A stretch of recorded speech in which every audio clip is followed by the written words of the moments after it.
intentional, to take decisions intentional, making decisions intentional. Make decisions intentional, to take decisions intentional, making decisions intentional. It creates a new world to mind a shift, intentionality, perceptuality, conceptuality. We are choosing to shift our mind to best for the world, best for our world. Make decisions intentional, to take decisions intentional, making decisions intentional. Make decisions intentional, to take decisions intentional, making decisions intentional.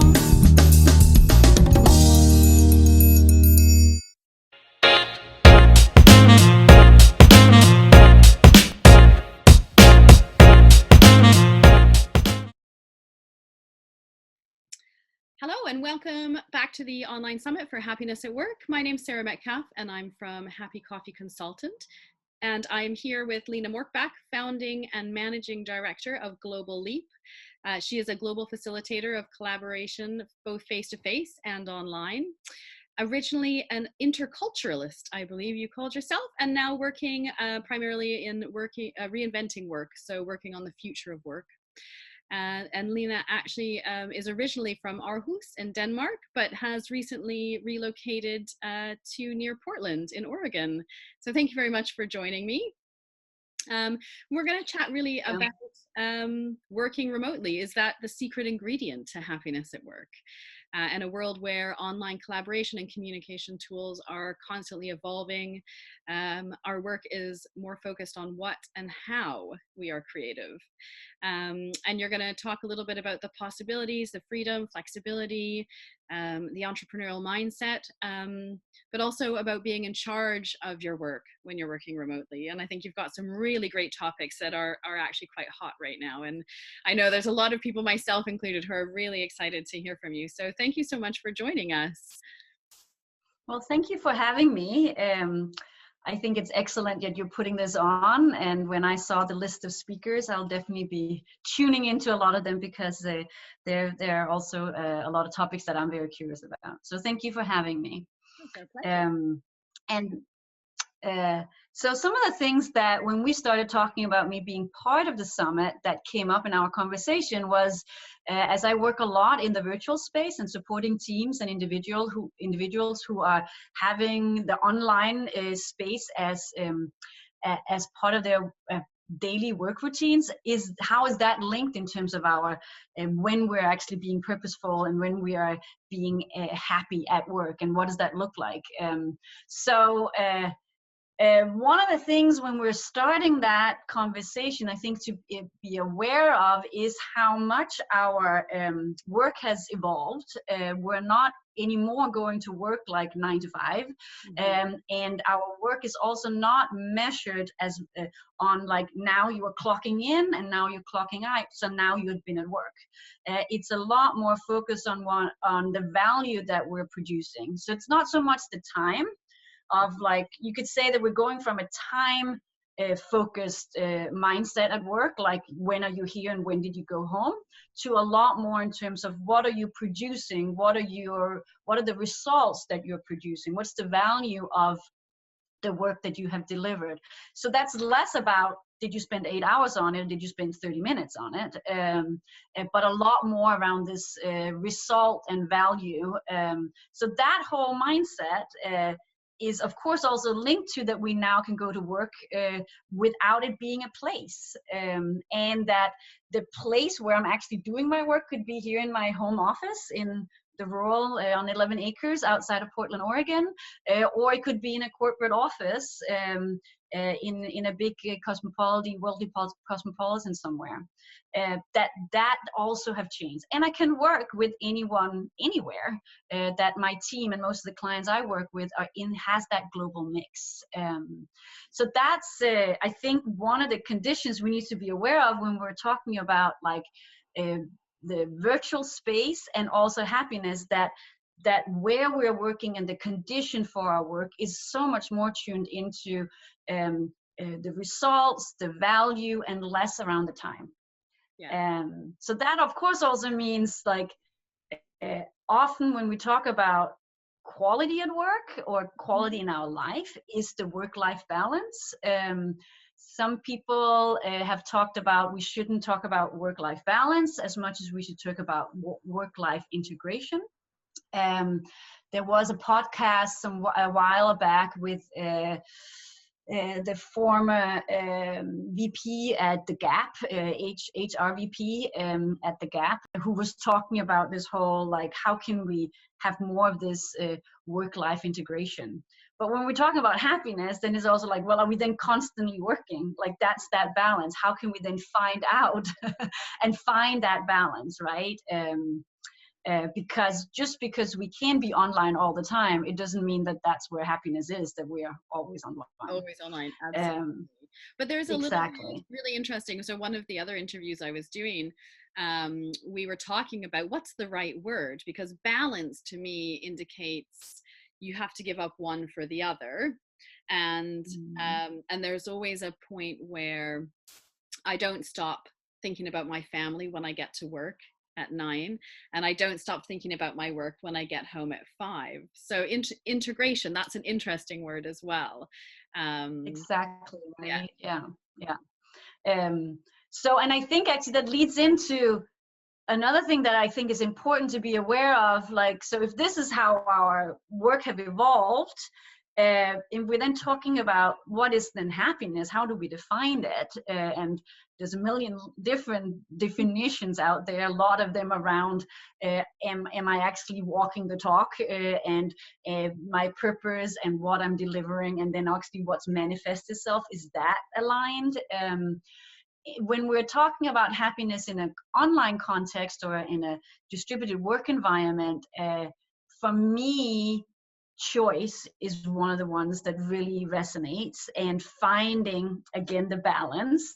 And actually for me, balance is about taking something away and focusing, because when we are focusing and prioritizing it, it is because we're tuning into one thing and let other things be in the background. It doesn't mean that we're not having that be there at all. We're just focusing on this more intentionally now, and then at a later time we're choosing to focus on something else over here, right? Because one of the things that we have to be aware of in the online setting, the whole premise is that it can be really fatiguing. A lot of people who are working online are feeling that they're constantly in meetings. Yes, maybe they have the choice of working from home, or they can work from a coffee shop or a co-working space, but they always have to be on. So how can we, the freedom in the virtual space, I think, is very much being conscious of putting some constraints, like, but be very deliberate about those constraints, like making those choices, like, this is where I'm focusing right now, and this is how I'm doing it now. So that's one of the things I want to kind of come back to, but I think that overline thought around choice is important. When we're looking a little bit more on what is the online premise, it's also that the natural human the humanness that comes together when we are face to face. If you and I were sitting together and having a cup of coffee and having this chat, that's missing. So we have to be very intentional about creating that. And even though a lot of people are now working online, we're still very task oriented in the online space, and we're not as focused around and conscious around that. We actually have to be intentional about creating those connections, because that humanness is not there. We have to guide it along. We have to handhold that. We have to be intentional about it.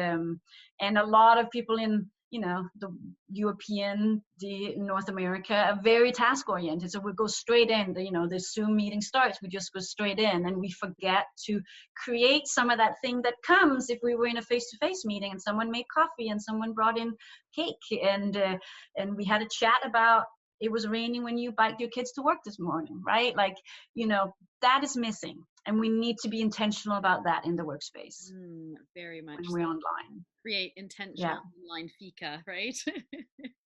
Yes, yes. And another thing, when we're kind of tuning in on what's the premise in the online space, and this is where I get very excited, because the premise is also that it's beyond time and space. It's beyond right now. It doesn't mean that it's like in the fifth dimension. That's not what I meant, but more that when we are in our face-to-face work environment, then we're having a meeting now, and that's happening same time, same place. Where our collaboration in the virtual space can be stretched out a much further, because there's things that happens right now. We're synchronous, we're same time, same place. We tuned into the Zoom meeting, we had an agenda item in our calendar, and we're meeting right now. But I prepared beforehand. We had an email exchange beforehand. If we're a team, there's a lot of things that can happen when we're really good at using our online tools.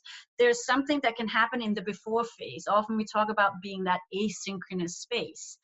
And that space, there's really a lot of great opportunities to be creative with our colleagues. But we have to really explore that, and many of us has to be a lot better at being utilizing that asynchronous, that synchronous components together. So an example would be that instead of me just sending out an agenda item to my colleagues before our meeting, and then we jump on a Zoom call and we have our meeting, then I would maybe send, instead of the meeting being a presentation that I needed someone to share, I might have used my phone, and I might have put up a flip chart here, and that instead of going over that presentation in a Zoom meeting, I have created like a 4-minute video where I'm writing some of those key points from that presentation on a flip chart, and that video is sent to my team members. So they can view that at any time before our meetings. Then maybe I also put up a Trello board where everyone could add comments or questions, and then we could vote on some of those items. That's before we're actually in our meeting together. That happens asynchronous, where one of the things I also love about the virtual space is my colleagues could be from all over the world in different time zones, which means that they could have given that input, discussed it with their teams in their regions in that asynchronous time. And then when we are tuning into each other in that Zoom room or another video conference, we can start discussing, what do we want to do with this information? I read your comments, I can saw what everyone else was voting on, and I saw your video, and these are these questions. And then we start being collaborative and creative together. So that's also a premise of our virtual condition, that we utilize. It's actually also a premise of our face-to-face, but because we're in the same office building together, we don't utilize it. When we're virtually, we kind of have to, because the virtual space is so fatiguing. And that's a big freedom piece, actually, in my opinion, in terms of what the virtual space looked like when we're working there. So that's one of my pet peeves. Well, it's really interesting what you say, and I just want to delve a little deeper into that, because I was having some conversations in a training course I was in, and we were talking about introverts versus extroverts, and actually some of the introverts in the room were talking about how exactly that type of asynchronous thinking for them was really important, because they needed more time to think to be able to then present their ideas in the meeting. Yeah. So really interesting both there, and then your comment around having colleagues from all over the world. And all of this information that we're getting now about actually having more diversity in the workplace means that we're more creative, and we have way more scope for our ideas. So both of those things they sound to me like they're very well suited for remote working and allowing those asynchronous pieces.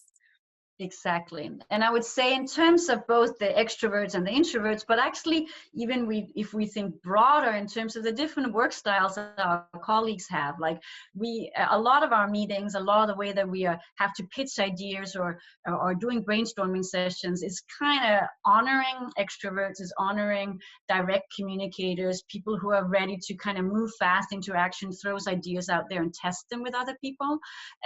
Where if you're working more asynchronous, asynchronous, you're actually honoring a lot more work styles to be able to kind of bubble up.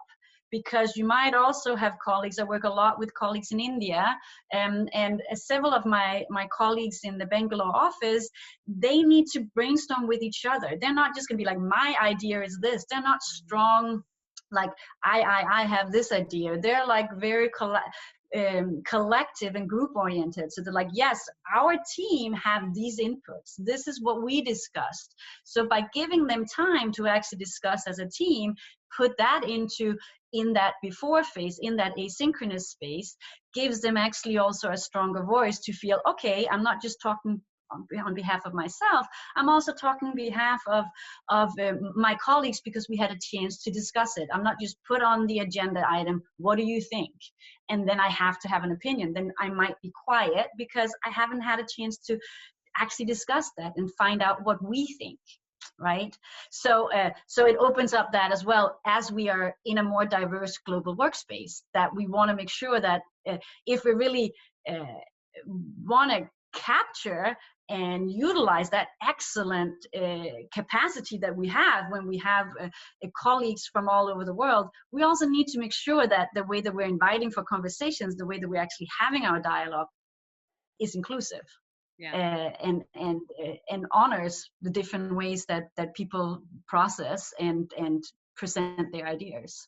Yeah, fantastic, because it's really like on an individual level, but then also on a cultural and societal level. In some ways, right? Yeah. So in terms of the happiness piece, I also think that that we need to be aware that we're just scratching the surface in terms of our skill level in the virtual space, right? That we need to be intentional about creating correct connections, as I said before. We also need to be very intentional about setting up with the right tools, and knowing that most of us are novices, and we need to figure out how are we even working in this space, and how are we honoring in this, and not just take our face-to-face suite of skills and all our knowledge and just saying, oh, we'll just turn on a Zoom room, a video camera, and then we'll just do work like it used to be. Like, this is actually a very welcoming opportunity to rethink how we are collaborating together, because the virtual is really stretching that time. It's beyond the one event. This meeting is like from 1 till 3 in the afternoon. We can stretch that out in terms of how we're collaborating. So that's a great invitation in the virtual space as well. So that's definitely one thing that I think is important to be part of, like to be part of the conversation when we're talking about finding the balance and having happiness as we're working remotely. Lisette Sutherland, who's a colleague of mine, who wrote a book last year, Working Together Anywhere, and who does a very interesting podcast. She talked to a lot of people when she did the research to a book in terms of what were they struggling with when they were working remotely, and she kind of on purpose kind of switched that question, because a lot of people's like, oh, I'm so privileged that I can work from home, I can pick up my kids when I have to, I can work with colleagues in other time zones, and I can kind of wing that because I'm working remotely. But she on purpose kind of turned that around, saying, what are you struggling with? And what came up was a lot of people felt isolated. And they also felt that it was hard to keep that discipline. Many people are talking about like, and linking like, well, I'm working from home or I'm working virtual, but even though I'm part of a team and I'm hired by this company, it's almost like I'm an entrepreneur. It's like I'm running my own business, because I have to have a different kind of discipline around my work hours, around my focus and my priorities. The office environment kind of set some of those boundaries for us, and our colleagues in those office environments helps us set those boundaries. So there has to be a discipline that has to be, we have to create that and figure out how that works. And then also finding out where we most, another thing that came up when she talked to people, like where are we most productive? Is it in a home office? Is it co-working spaces? Is it in your home, or does it have to be outside of your physical home? Even if, I mean, as some of my colleagues, they're in another building on their property because they literally need to put on a jacket, put outdoor shoes, leave the house and go to another space. Yeah. I used to work in the barn. I actually like to, there was an office in the barn. Yeah. But like that I was like physically moving out of my house and going to work. I couldn't hear the phone ring. I couldn't hear my laundry going, right? But I didn't have to commute. And I could run and have a school meeting and be back and still catch some meetings, right? Like that kind of flexibility. So I think that's interesting. Some of those things that she found in her research, that it's not just like, oh, you have this freedom, it's this privilege. There's also some things that people are struggling with in that, and isolation and being one of them. And does your time just go away? Like, are you productive enough with your time? Does the hours just like, oh, I was here all day, but what happened? What kept me at check, right? Yeah. Really interesting. And did she have a sense of, I guess, those are two big ones, but whether people were more productive, or was it dependence, or did she just identify that as a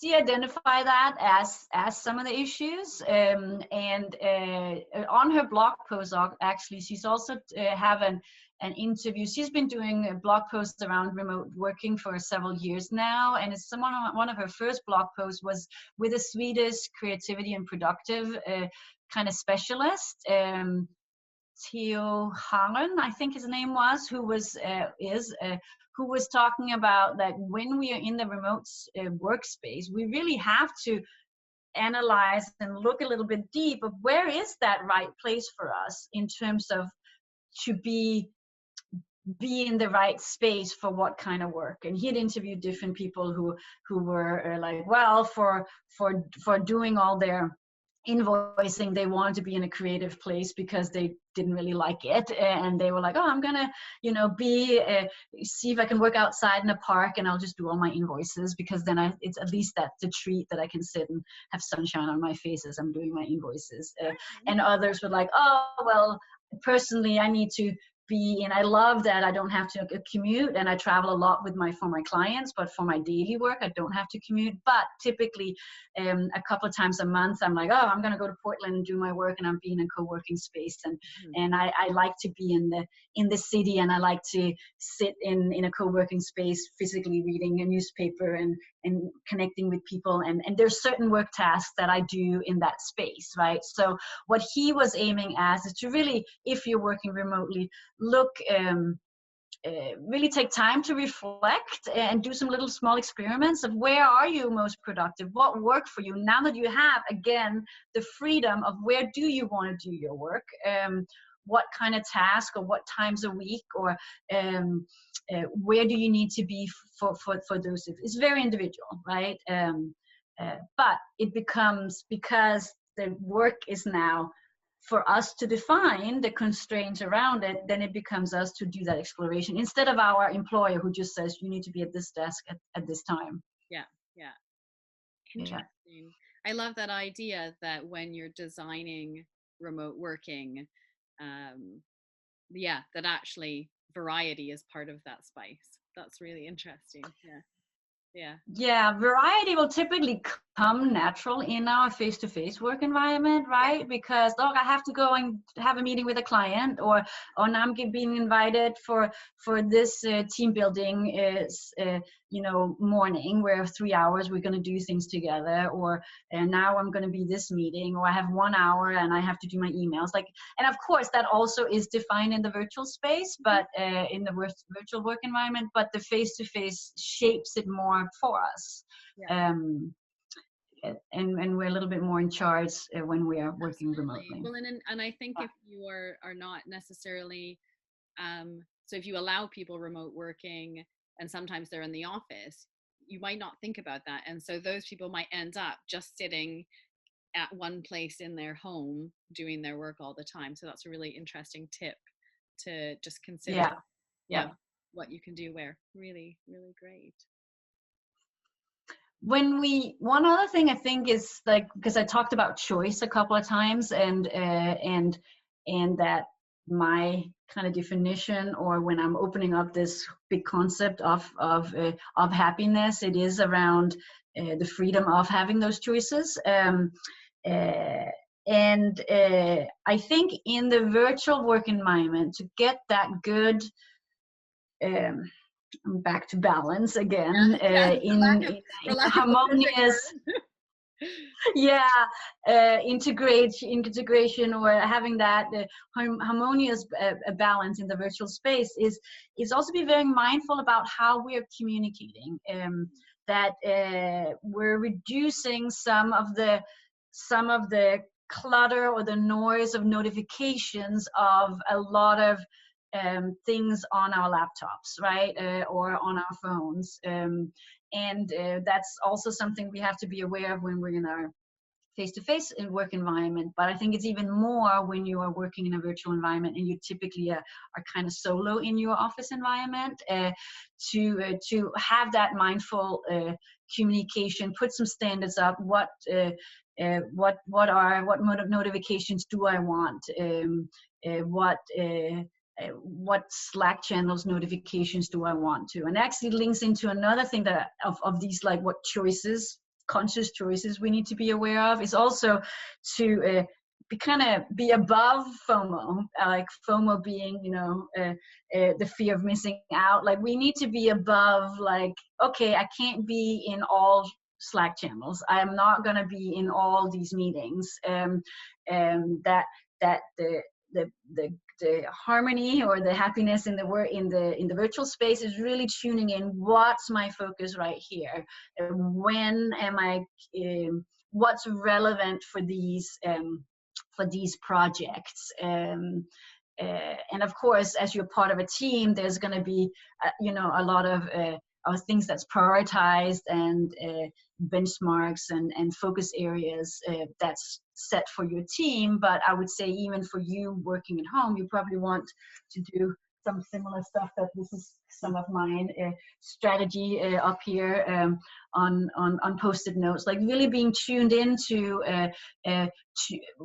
where is my focus time, so we don't get in the FOMO. Oh, I need to be here, I need to be there. I'm afraid to miss out on something, because again, the virtual makes us like, oh, I could join that call at 10 p.m. my time. Yeah. Right? Like, is it relevant for you to be there? Could you ask another colleague to give you notes, or where do you need to be? Where do you need to be present? So I think that's that's a tip of those, like, conscious choices in the virtual space, like the mindful communication, and then also be above FOMO, like try and hold that in check in one way or another. Just because you can be there doesn't mean you always should be there. No, definitely. Another thing I also think as a choice or as a focus is that it can seem that the virtual space is limited. We don't have the humanness, as we talked about before. We end up being very showing slides, or sharing our desktop, or talking like we're doing right now, using the chat maybe.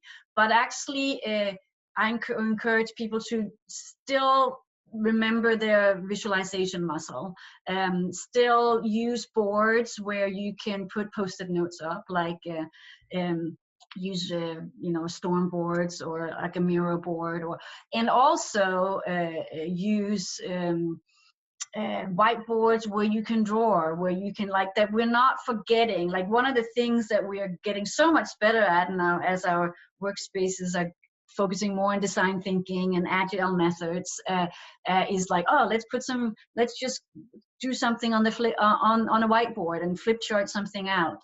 That's still something that we want to remember, that's totally doable in our virtual space, so that the visualization doesn't happen. And that way of brainstorming ideas, being creative, sharing input, doesn't only have to be writing in chat or talking, we can also have the visual element.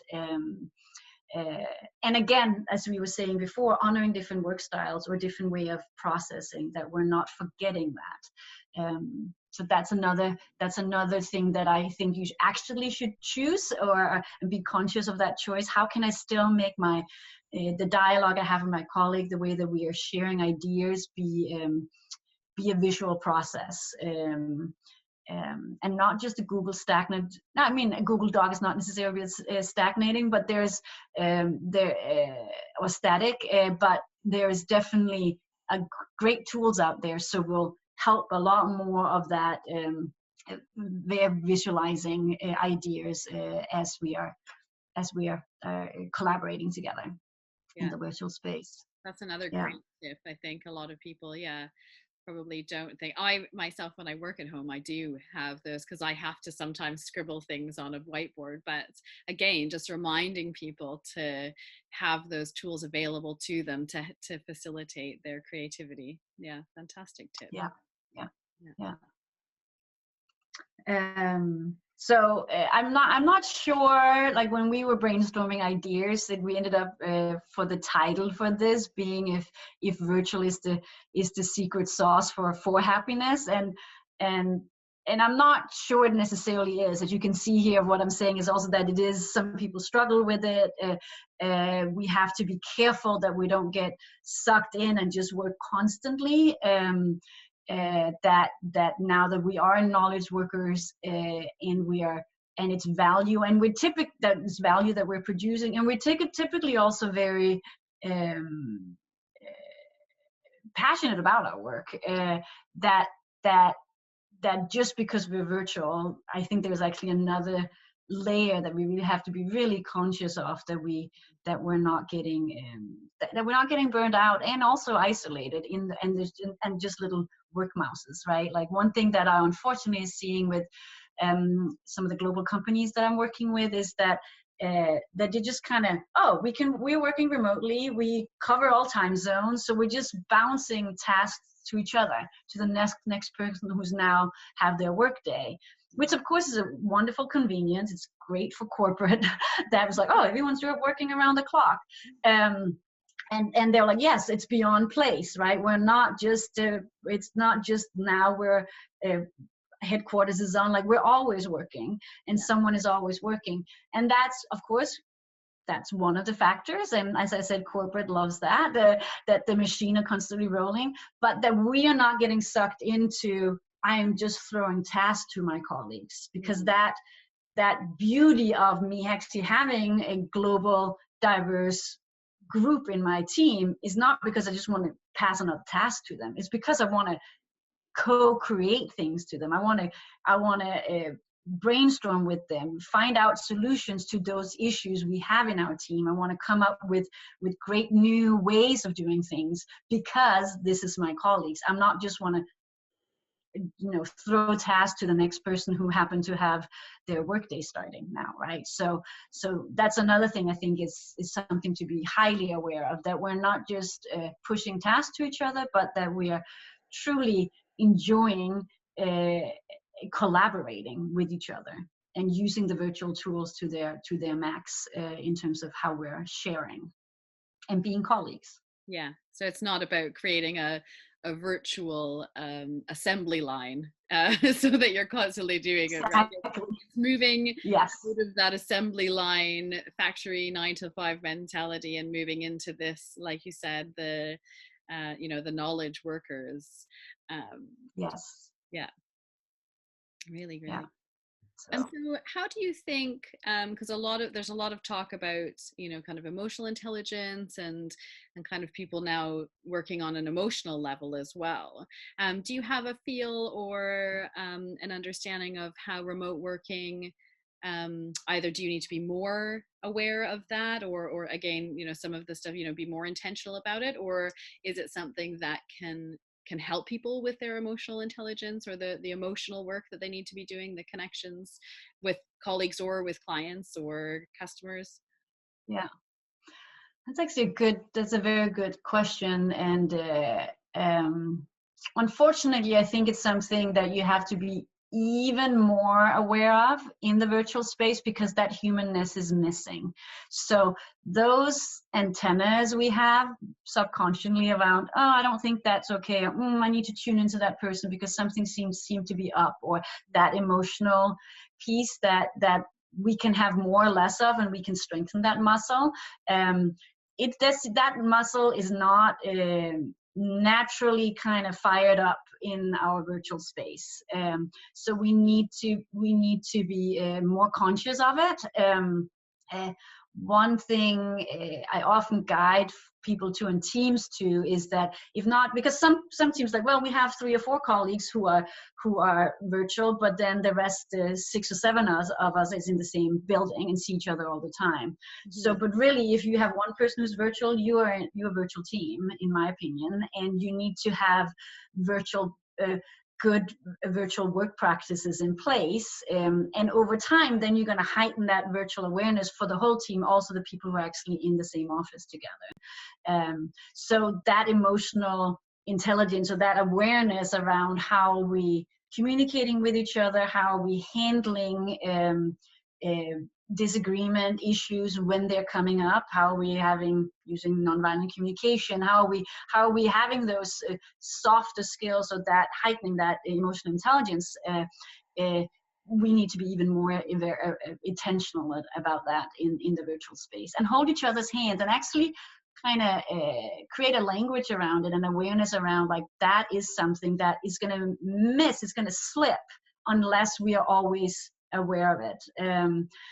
It's something I guide people to put as part of their collaboration agreement. Like, when people work in the virtual space, I think having a conversation, and it's kind of like an ongoing conversation about how do we want to collaborate, what tools is relevant for us to use, what's the frequency, how do we want to run our meetings, are we rotating meeting facilitator, for example,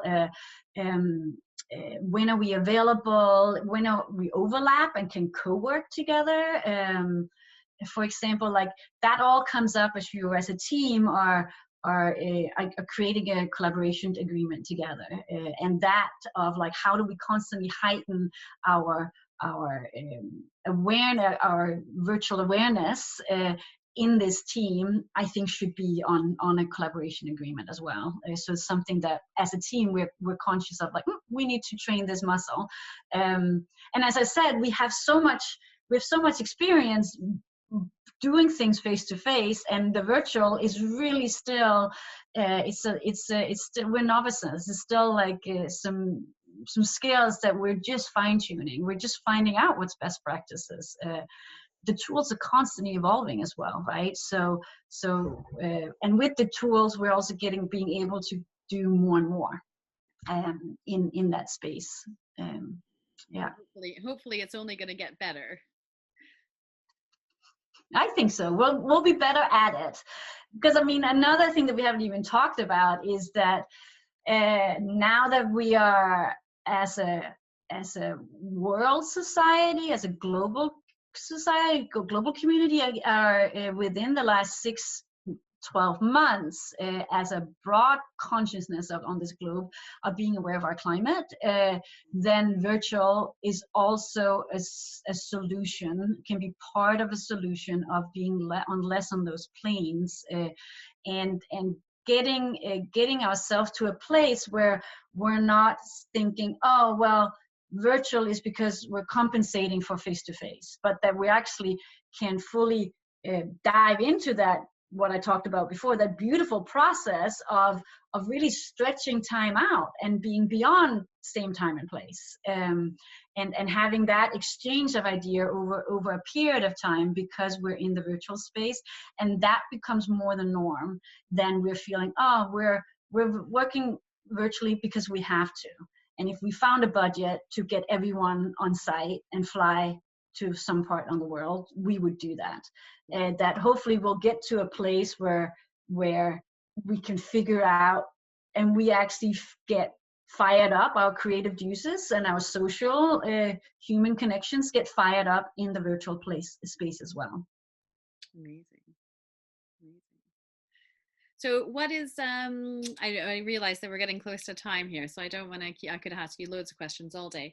What are some of the best, maybe workplace practices you've seen, or someone who's doing something, really fantastic? What have you seen with some of your clients, or what have you helped them craft that really you just think, oh, if everyone was doing this one thing or these three things, then everything would be better and fixed? Then it would be golden. Yeah. I think, so what I mentioned before, the collaboration agreement, I think is really a must, that we're not just diving in, starting working, but that we're really taking a pause back and saying, hey, how do we want to come together and do our work? And it can be small little practical things, and like, what's a good time zone for us to meet? Are we rotating time meetings so we're sharing the pain? But also, like, how are we giving feedback to each other, or that kind of conversation? How are we honoring people who are non-native English speakers? How do we do, all those, the whole conversations of like, what is at stake when we are working globally, virtually here? So I think collaboration agreement, really taking the time to define that, and know that that's a living document. Every time someone new comes to a team or someone leaves a team, you go back up and you look at that and you're like, has anything changed? Anything that we need to tweak, or other things that come up? Because suddenly we have a colleague who's joining us from Germany, and the rest of us are sitting in Singapore. What does that mean for our team now, for example? So collaboration agreement for sure. And then also really be creative in that asynchronous space. Expand, be creative, be daring to send a video out instead of sending a whole report that people have to read. Create a team building, get to know each other activity in a Padlet board where people have to upload a little gift that says something about who they are, or an image from their workplace. Or just be creative in terms of how you get some of that humanness going. So that's the asynchronous, and really using that. And then I also say another thing is really being better at working out loud, or working next to each other, because even though we're not in the same time and location, and maybe same time zone, we can work side by side. So in the coding community, there's a lot of, like, you're doing peer coding, and you're doing things, and we next to each other, and you can both log into the same screen. You can be in other parts of the world, and you're coding together. But we can also do that even if we're not coders. Like, one of my favorite tools is Sococo, where you can actually log into the same virtual room, and some of the teams I see that functions best are the ones who have overlapping time, where they're like, oh, these 3 hours we're all in Sococo. And you can click into those rooms and be a little avatar in those rooms, and then you can't see what other people are doing, but I can knock on that door and go join you in that room, and then we might do some stuff together. We might collaborate in that time window. But a team can say, well, every Wednesday, these 3 hours, we're all working on Sococo. We might not be working together, but we're all available. We can go knock on each other's doors. A good team lead would also be like, oh, I have open office these hours in Sococo or in Zoom. Just come join me. I'm available. Like, just come chat, have a coffee. I'll have my coffee, you'll have your coffee, and let's hear what's up, right? So to create these overlapping places where we kind of can bump into each other, where we can co-create with each other, where we can ask opinions, ask questions, ask advice with other people, right? Well, it's almost like, I would actually. Oh, it's like we in the past we've crafted work environments to create those water cooler moments. We still have to create those online work environments for the same things. Exactly, right? Yeah. And both of us are both part of the Happy Startup school. And some of the things that that community that Carlos and Lawrence have done is to do these action cafes where people in the community, they're all startup people or solo entrepreneurs, and they join for 2 or 3 hours in a Zoom room and just have kind of work sprints together, and just like, okay, what are you guys working on? What are you working on? And oh, that's interesting. And then they just say, let's go into breakout rooms for 40 minutes. We'll meet back here halfway. And how's that task going? And just keeping each other accountable and bouncing ideas about others. And then, okay, let's do another hour of the sprint, and people go and do their own thing. But they kind of, you're getting the humanness, you're not feeling isolated, you're getting help to get productive, and you can also pick each other's brains in that between time as it's getting set up. So those are some of the things that what I see people who are doing, who are being productive, creating great work, and also feeling that, creating that balance, so they feel that they're happy in that virtual space, that it makes sense for them. They're not getting burned out, and they're not struggling with that. Nice. Well, that sounds like happiness at work to me. For some people, it definitely is. I love it personally. Yeah, we talked about that as well, didn't we? That it's not a one size fits all. Not everyone is going to love that. Well, thank you so much, Lena. This has been absolutely fantastic. I've really enjoyed it. Like I said, I could carry on asking questions. So if people want to learn more from you or about you, we'll put all your links and things down below this video. But how can they connect with you? How do you prefer to be connected with? Virtually, obviously. Virtually, connect with me on my LinkedIn. This might be a good place to start. Like we talked all about the virtual. I also do quite a lot in the future workspace or reinventing work, and I have videos that I post and blog posts around people who are creative and doing different things and innovative in their workplaces. That's called Leap Lab, so a laboratory of future of work. So I have a Medium a site where those news come up. So those are probably good places. And then I'm assuming you'll share my website where Absolutely, ongoing everything will be down workshops are. And anyone who wants to connect with you will be able to put their name in there, and then we can connect them directly with you as well. Well, yeah. Thank you again so much. It's been so interesting, and I know there's a lot of people who have signed up to hear about this kind of thing and also the future of work. So thanks so much for joining us, and we'll see you soon. Thanks for having me. I'm looking forward to the summit. Thank you.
intentional, to take decisions intentional, making decisions intentional. Make decisions intentional, to take decisions intentional, making decisions intentional. It creates a new world to mind a shift, intentionality, perceptuality, conceptuality. We are choosing to shift our mind to best for the world, best for our world. Make decisions intentional, to take decisions intentional, making decisions intentional. Make decisions intentional, to take decisions intentional, making decisions intentional.